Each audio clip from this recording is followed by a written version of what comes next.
Assalamu alaikum. Dear Imam Omar, I hope this finds you well.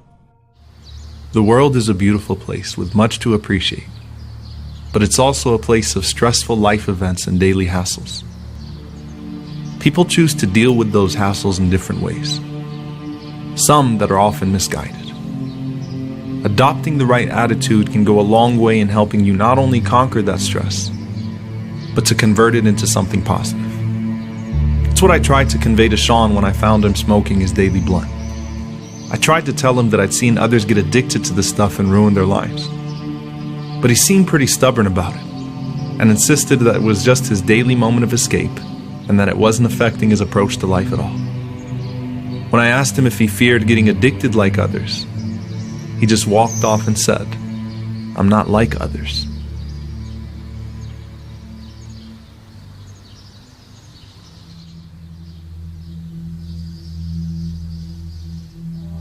If you would have asked me before that happened if I would ever consider it, I would have called you crazy. But suddenly my mind went to all sorts of places, convincing me that one time wouldn't hurt, and that no one would find out anyway. On the way home, I thought about how silly it was for me to pick it up on a wild impulse. But I felt trapped into it already since I'd already started the process, and the thoughts of escape and excitement started to race through my head uncontrollably.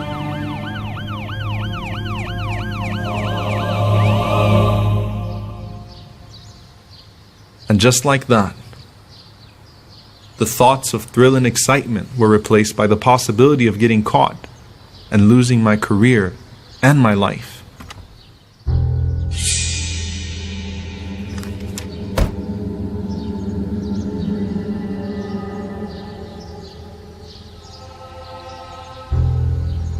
I felt like such a fool and almost had a nervous breakdown.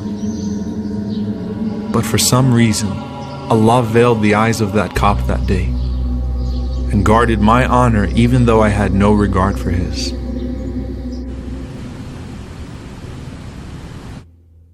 I couldn't even look Fatima in the eyes that day.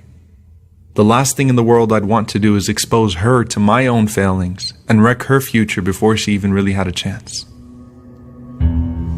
But there she was in her beautiful innocence, tampering with the poison that I shamelessly brought home, showing me that the consequences of my behavior would be lived not just by me, but by those who I claim to love most. So I went where no one could possibly see me, the dirtiest place in the home, reserved only for filth.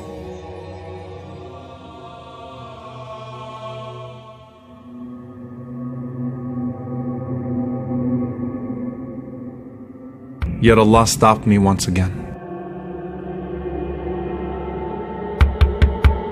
This time, it was my annoying neighbor John, who I thought was coming by to give me back my toolbox. But he actually did me a bigger favor.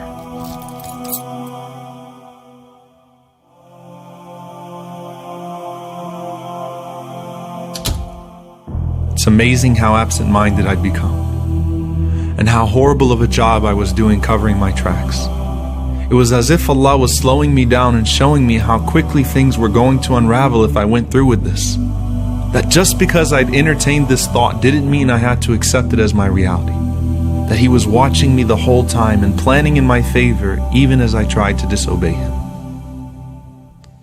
Who am I becoming? What am I doing? Who am I hurting? What am I running away from? What is my future? When will I wake up?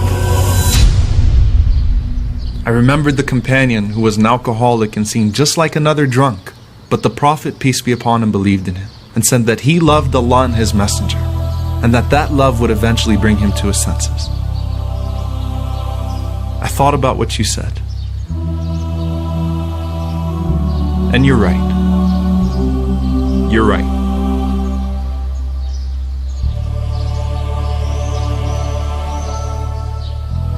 I'm not like others.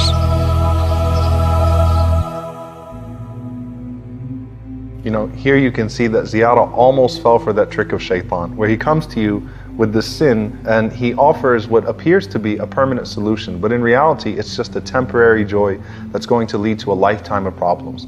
And that's the thing here, that's what life is all about. Forsaking these present desires, these things that appear to be attractive, recognizing that they might destroy our lives and our hereafter. And when it comes to drugs in particular, how many times have you seen people's lives actually get better after they started using drugs? It starts off with one drug, then it gets to the next drug because that drug's not satisfying anymore. And you end up losing everything in this life and the next. And at the end of the day, if you notice, he felt ashamed of himself when he realized that he was more worried about whether people would see him, while Allah subhanahu wa ta'ala was watching him the whole time. And a great Imam Hassan al-Basri rahimahullah, said that if a thief is robbing a house and he hears the door rattle and he goes and he hides, at that moment he went from committing a major sin to committing an act of disbelief, because Allah was watching him the whole time and he wasn't afraid. And why is it that at times we reduce Allah to the lowest of our observers? It's like Allah's not even there. It's like you're saying, it's just Allah watching me right now, so it's not that bad.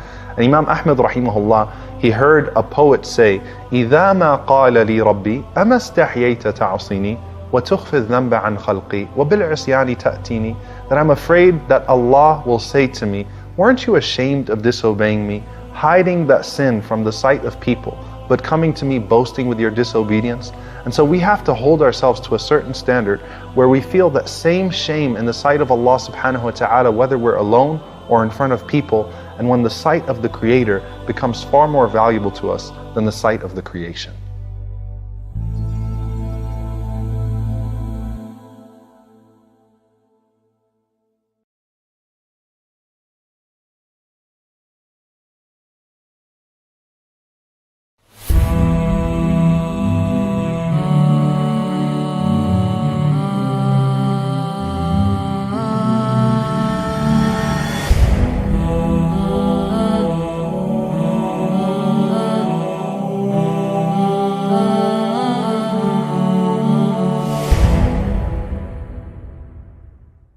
Assalamu alaikum.